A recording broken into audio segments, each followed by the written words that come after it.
Hi all!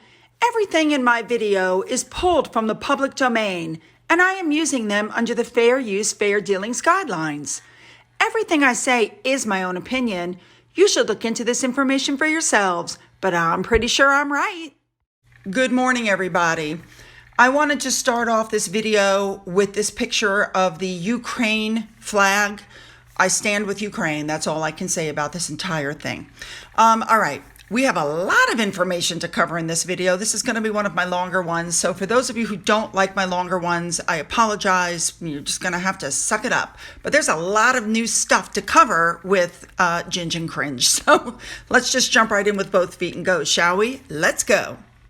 We're starting off with this story this morning that shows that Kate's entire wardrobe in Denmark was 7,517 pounds, which is about $10,000. Now, when you consider that during their quote-unquote New York tour, Meghan wore one outfit worth over 7,000 pounds or almost $11,000. One outfit, and she had how many changes?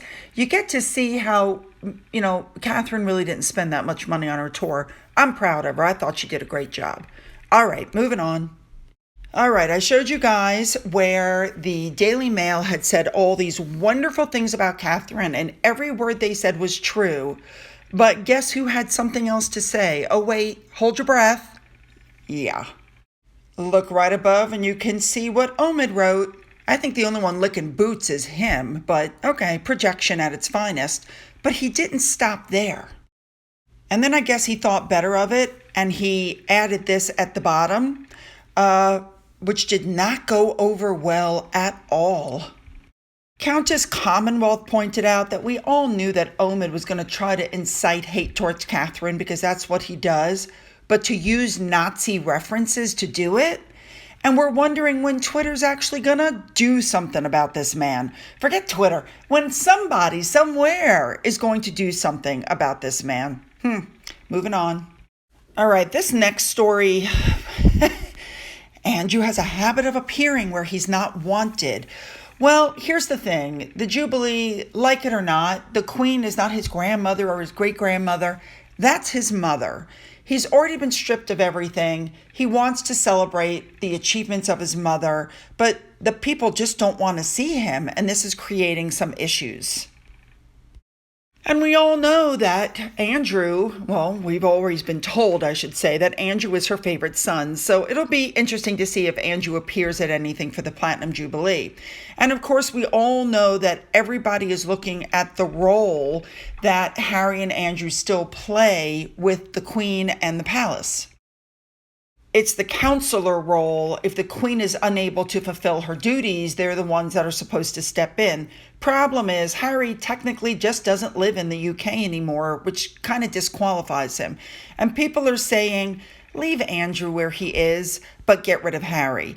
And it does look, from what I'm seeing online, like Parliament is taking a look at this. And if they remove Harry, that would be like the last link he has to the royal family. Well, I think they should remove him. He doesn't live there. Okay, news story. As I told you yesterday, Harry is suing the newspaper again. I wonder if they're running out of money and this is how they're trying to make money. But a lot of people had a lot of comments about this action. Issa pointed out, rightfully so, that it's very interesting how people have time to sue a newspaper for repeating what was said in a court hearing, but they don't have time to sue a newspaper that said one of them bullied their staff to the point that they had to receive mental health. Giles Brandeth put up a quote for the day which was spot on. Everyone thinks of changing the world, but no one thinks of changing themselves, by Leo Tolstoy. That would be something Harry and Meghan should learn. And of course, Angela Levin stated that she wonders if the two of them are getting more satisfaction from fighting legal cases than actually doing valued good work for those who are suffering in the world. Because, truth be known, they're really not doing much to help others. All right, moving on. Now, just to keep you guys abreast of the situation, it appears that this lawsuit is about, well, you can see defamatory reporting, but what it has to do really is with Harry saying, I always offered to pay for my own security, and what they said in the court, hearing was a lie. best as I can tell. And the story read that Harry had tried very hard to hide the litigation against the British Home Office after they refused to let him pay for the family's own police protection while visiting the country. And it also suggested that he lied about offering to self-fund his own protection when he came for the Diana statue unveiling.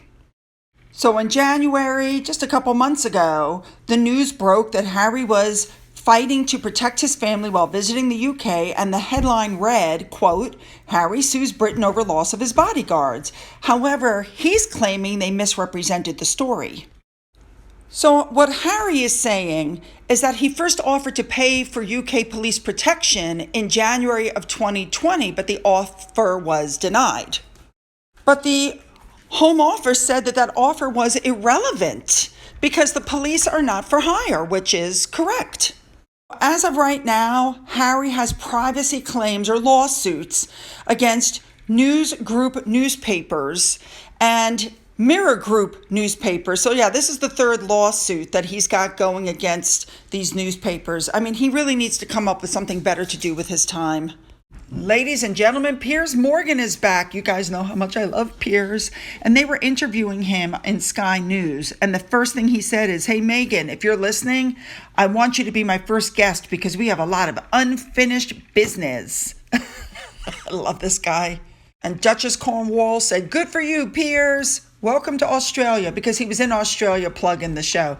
I love him and I can't wait to see the show. All right, moving on. All right, this was very interesting. Do you guys remember when Harry and Meghan were supposedly friends with Catherine McPhee and David Foster and, all that stuff? Well, stories are coming out that those two have completely cut Harry and Meghan out of their lives. And I think it might be true. So here's how the story went. Long story short, Catherine didn't like the way Meghan was acting towards her husband, and David Foster didn't like it either and repeatedly told Meghan to stop it. And when Harry was told by them, he apparently laughed and said they were making it up. They were jealous of how hot Meghan was. It was not David's fault that he had a thing for younger women, right? That they're really not close. And so David and Catherine cut them off. And the whole new father story was put out by Harry and Meghan trying to fix things. And Meghan tried to squeeze her way into a pap walk with Catherine and their kids, but they were cut out. And now Catherine and David were having a big party for their son's first birthday, and there's not one picture of Harry and Meghan or their kids at the party. Apparently, Harry, it's being reported, did text David saying that David's son should end up with Harry's daughter. We do know that Harry and Meghan were not at David and Catherine's wedding in London, and now it's being reported that David and Catherine seriously regret ever being associated them because they're saying that Harry and Meghan are obsessive, crazy, and weird, and they've warned others to stay away. I believe it. Now, these two, David and Catherine, are the ones that helped Meghan and Harry get into that rental house in Canada right before they stepped down using their connections. So I'm sure they feel used and abused. That's what most people come away feeling after dealing with those two. Anyway, it is reported in the story that Catherine had a fabulous one-year birthday party for her son. The pictures came out. Looks like it was a great party. That just looks like it would be a lot of fun. It was safari themed, as you can see. But yeah, I guarantee you if Harry and Meghan were there with their kids, there would be some leaked photo. There would be something to show that they have not been cut out by everybody. But not one photo exists, at least not one that I've seen. As a side note, happy one-year birthday to Remy. It looks like a great time was had by all. Okay, moving on. We all know what horrible things are going on in the Ukraine right now, and we all held our breath because we knew that somehow Harry and Meghan were going to make a statement because these two honestly believe that they're so important the world cannot get along without a statement from them. So Lulu, LA Flying, put this up and said, "How long do you think it's going to be?" Well, it wasn't that long. Of course, they put out a statement. And here we go. Instead of we're Harry and Meghan, it's the Duke and Duchess of Sussex and all of us at Archewell. Yeah. Stand with the people of Ukraine against this breach of law, and we encourage the global community to do the same. Well, thank God they said something, because I don't know what would have happened if they didn't. As Lulu said, thanks, Harry and Meghan. The world will sleep in comfort and reassurance tonight with those pearls of wisdom. Darren Grimes said, now that Harry and Meghan have released a statement, it's over for Putin. My favorite, Piers Morgan, said that statement is really going to rattle Putin. I mean, guys, for me, I just can't get over the fact that they feel that they're so self-important that they have to make a statement. Nobody cares to hear what they say, but they just don't seem to understand that. I mean, people are really making fun of them. A Great Britain news host, Colin Brazier, stated, and I'm quoting, nothing throws an invasion into reverse like a lightning strike from the Sussexes. I wonder if the two of them realize that they are constantly being ridiculed. I wonder if the team around them is telling them the real reactions to what they're doing, or if they're just blowing smoke to them and they really don't understand. You never know. All right, you guys, you just can't make this up. Meghan Markle and Prince Harry are receiving a special award at the NAACP Image Awards. I'm not kidding. So I read their statement. The Image Awards are going to honor humanitarians, global leaders, and Harry and Meghan. So with that, I'm going to go with the statement made by Ara Mosey on Twitter. Will the NAACP be providing a list of all the successful, groundbreaking social justice achievements, which indicate situations where actual positive societal change was achieved? Or how about just some examples? Because 2 boxes of vegetables to a school in Harlem and a statement on the Ukraine doesn't count. Neither do the endless Zoom calls. So at that point, I decided to look at the website just a little bit closer. And what do you think I saw? Oh my. Yes, ladies and gentlemen, Sunshine Sachs, their PR firm. That's right. So I completely agree with what Angel said. Since their PR team couldn't get them an invite to the Oscars, they're compensating their egos with this.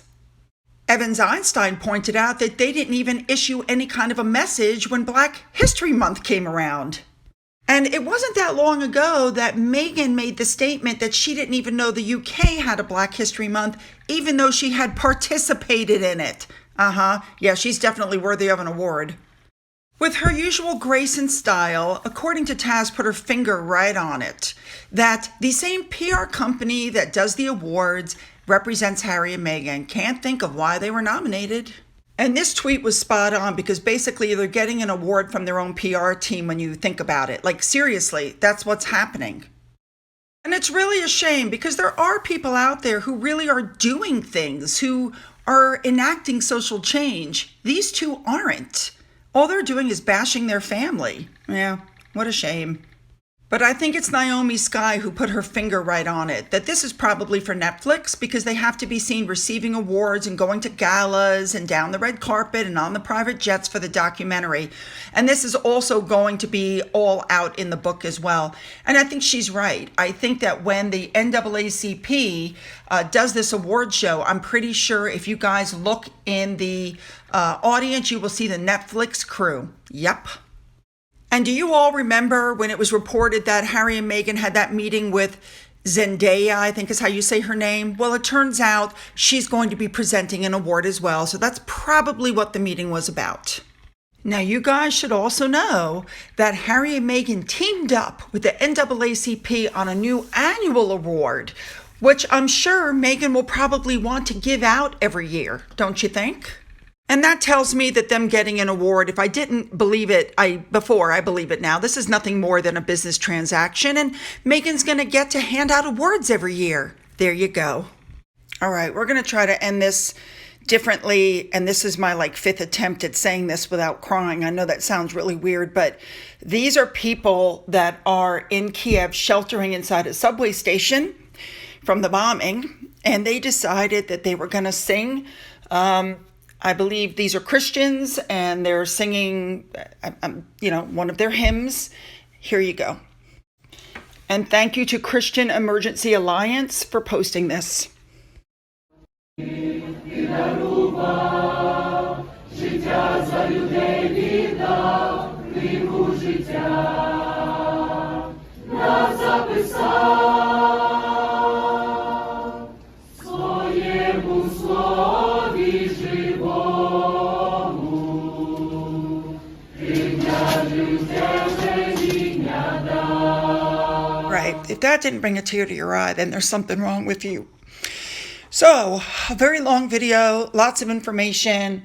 Let's go back through all the stories. I want your comments on the award. I want your comments on their statement to the Ukraine. I want your comments on what Omid said. Put them all in there because you know I read them all and I use them in my videos. Don't forget to hit the subscribe button and the bell to be notified of future uploads. If you've already hit the subscribe button, double check to make sure you're still subscribed. Don't forget you can follow me on Twitter. You can follow me on Getter. You can email me. For those who have donated to my coffee fund, thank you so much. Prayers for Ukraine, everybody. And as always, have a great day.